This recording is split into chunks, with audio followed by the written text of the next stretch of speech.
Sejam bem-vindos ao canal de Matemática Básica do Prof. Matuel. Meu nome é Luiz Otávio e hoje a gente vai falar sobre contagem.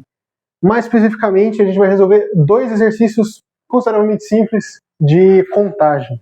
E quando eu digo contagem, é contagem mesmo. É geralmente contar quantas maneiras a gente pode fazer alguma coisa, de quantas maneiras a gente pode fazer alguma coisa, de quantas formas a gente pode escolher, né, determinados grupos, e nessa linha da contagem mesmo. Mas então, vamos lá, né? O primeiro exercício é o seguinte: dada essa bandeira, nesse formato, e tendo 6 cores disponíveis para pintar essa bandeira, e sabendo que regiões adjacentes, ou seja, uma do lado da outra, não podem ter as mesmas cores, queremos determinar, primeiro, qual o número mínimo de cores que nós vamos ter que usar para pintar essa bandeira. E segundo, quantos modos nós temos diferentes de pintar essa bandeira. Então vamos começar com a letra A, vendo qual o número mínimo de cores que nós vamos precisar para pintar essa bandeira. Veja que o caso mais problemático aqui é essa faixa vertical, porque ela é adjacente às outras 3 faixas horizontais. Então vou começar com ela. Vamos atribuir uma cor, não importa qual, vou simplesmente denotar por 1, que escolhemos uma cor para pintar, usamos uma cor para pintar essa faixa. Então agora a gente não pode, independente de qual dessas faixas a gente escolher, nós não podemos usar essa mesma cor. Então vamos supor que eu pinte agora a faixa aqui mais de cima. E a gente vai usar uma segunda cor para pintá-la. E veja que ao pintar a terceira, e vamos de novo pegar esse caso aqui, a gente não pode usar nem a mesma cor que foi usada aqui e nem a mesma cor que foi usada aqui. Então a gente vai ter que usar uma terceira cor. Então, finalizando com a última faixa, como ela não é mais adjacente a essa, a gente pode voltar a usar a cor que foi utilizada nessa, mas é claro, ainda não podemos utilizar nem essa cor e nem essa cor. Então, a gente não precisa usar mais nenhuma outra cor aqui, a gente pode usar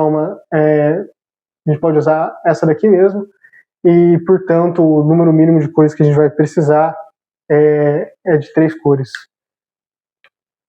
Agora, para a letra B, de quantos modos diferentes a gente pode pintar essa bandeira? E aqui, da mesma forma, eu vou marcar aqui nas faixas o número de possibilidades, e vamos de novo começar com a faixa aqui vertical, com todas as opções. A gente pode pintar de qualquer uma das 6 cores que nos foram dadas. Então, vou colocar aqui 6 possibilidades. Agora, ao pintar a próxima faixa, de novo, pode ser qualquer uma, mas por conveniência vou começar com essa aqui de cima de novo, a gente vai ter somente 5 opções. Então, 5 opções para pintar essa daqui. Ao descer para essa aqui do meio, a gente agora não pode usar nem essa e nem essa, porque essa faixa é adjacente às duas. Então a gente só vai ter 4 possibilidades de cores. E finalmente, para pintar a última aqui, como ela não é adjacente a essa, mas é adjacente a essas duas, então, bom, primeiramente, como é adjacente a essas duas, a gente só teria 4 cores.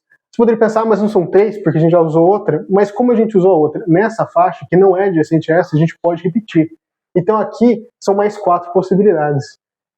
Aqui, pelo princípio multiplicativo, a gente vai ter 4 vezes 4 vezes 5 vezes 6, que vai dar um total de 480 possibilidades. E aqui eu esqueci de anotar, mas são 3 o número mínimo de cores. Agora, para o próximo exercício, que é o seguinte. Esse aqui é interessante para quem estuda, né? Porque pode se perguntar quantos são os gabaritos possíveis para um teste de 10 questões e 5 alternativas por questão. Então, um modelo só de questão vai estar aqui anunciado e você vai ter 5 possibilidades. Então, como está aqui na própria letra A, quantos são os gabaritos possíveis? Veja que para cada questão, de 1 a 10, você tem 5 possibilidades. A, B, C, D ou E.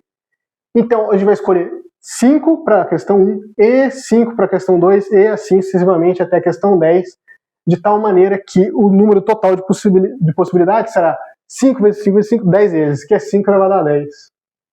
E aqui um comentário interessante é, se você pensa em chutar numa prova como essa, veja que a probabilidade de você acertar é uma, que é o gabarito certo, no total de possibilidades, que é 5 elevado a 10.